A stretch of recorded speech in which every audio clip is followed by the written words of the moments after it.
Ramakrishna শরণম YouTube চ্যানেলে সকল রামকৃষ্ণ ভক্তমণ্ডলীকে স্বাগত। আজকের পাঠের বিষয়, অনেক সময় মনে প্রশ্ন জাগে, ঠাকুর কি আমাদের সর্বদা রক্ষা করেন? ওং স্থাপকায় চ ধর্মস্য সর্বধর্মস্বরূপিণে অবতার বরিষ্ঠায় রামকৃষ্ণায় তে নমঃ।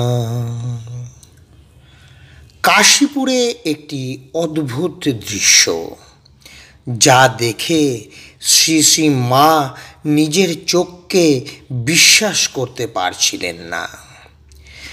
তিনি কাশীপুরে সিঁড়ির পাশে নিচের ছোট্ট একটি ঘরে থাকতেন, আর ঠাকুর থাকতেন ওপরের ঘরে।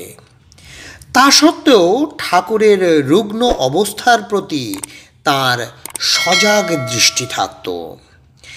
এই চিত্রে আমরা দেখি ঠাকুর কিভাবে তার শিষ্য ও ভক্তদের রক্ষা করতেন। এমনই একটি ঘটনার বিবরণ শ্রী শ্রী মা এইরকমভাবে দিয়েছিলেন। ঠাকুর তখন কাশীপুরের বাগানে অত্যন্ত পীড়িত, এত দুর্বল যে একেবারে শয্যাশায়ী। স্বামীজি প্রভৃতি অন্তরঙ্গ ভক্তগণ সর্বদা তাঁর সেবা করে চলেছেন। একদিন স্বামীজি এবং বাকি সকলে স্থির করলেন বাগানের পাশের একটি খেজুর গাছ থেকে সন্ধ্যার সময় রস খাবেন। ঠাকুরকে কিন্তু সেই সম্বন্ধে কিছুই জানালেন না। সন্ধ্যার সময় তাঁরা সকলে সেই গাছটির দিকে চললেন। শ্রী শ্রী মা তখন সেই বাড়িতেই থাকতেন, কিন্তু এ বিষয়ে তিনি কিছুই জানতেন না। তিনি হঠাৎ দেখলেন ঠাকুর তীর বেগে নিচে চলে গেলেন। দেখে চমকে উঠলেন। যাকে পাশ ফিরিয়ে দিতে হয় তার পক্ষে কি সম্ভব? অথচ এই ঘটনা শ্রীমা চাক্ষুষ দেখলেন। তবুও শ্রীমা তখন ঠাকুরের ঘরে গেলেন এবং দেখলেন ঠাকুর বিছানায় নেই, ঘর শূন্য। মা সভয়ে চারিদিকে খুঁজে তাকে দেখতে পেলেন না।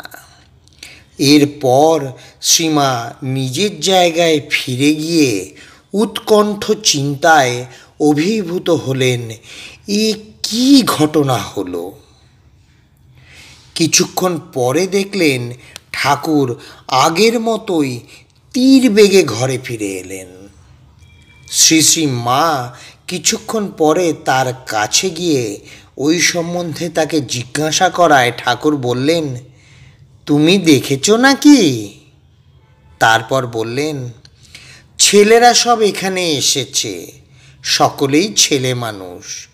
এই বাগানের একপাশে একটা খেজুর গাছ আছে, তারা আনন্দ করে তারই রস খেতে যাচ্ছিল। আমি দেখলাম সেই গাছতলায় একটি কাল সাপ রয়েছে।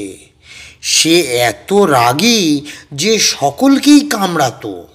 ছেলেরা তা জানতো না, তাই আমি অন্য পথে সেখানে গিয়ে সাপটাকে বাগান থেকে তাড়িয়ে দিলাম, বলে এলাম আর কখনো ঢুকিস নে। মা তো শুনে অবাক। ঠাকুর তাকে এ কথা কারো কাছে প্রকাশ করতে নিষেধ করেছিলেন। অনেক সময় প্রশ্ন জাগে, ঠাকুর কি আমাদের রক্ষা করেন? মা যেমন সন্তানকে রক্ষা করেন, তেমনি ঠাকুরও তাঁর শরণাগত ভক্তদের রক্ষা করেন। এই দারুণ চিত্রটি আমাদের মনে আশা ভরসা জাগায়। হরি যাকে রক্ষা করেন তাকে কেউ মারতে পারে না। আজকের পাঠের তথ্যসূত্র, ধ্যানলোকে শ্রী মা সারদা দেবী, স্বামী চেতনানন্দজি মহারাজ, জয় ঠাকুর রামকৃষ্ণ পরমহংসদেব, জয় ঠাকুর রামকৃষ্ণ পরমহংসদেব, জয় ঠাকুর রামকৃষ্ণ পরমহংসদেব, জয় মা শারদা, জয় মা শারদা, জয় মা শারদা।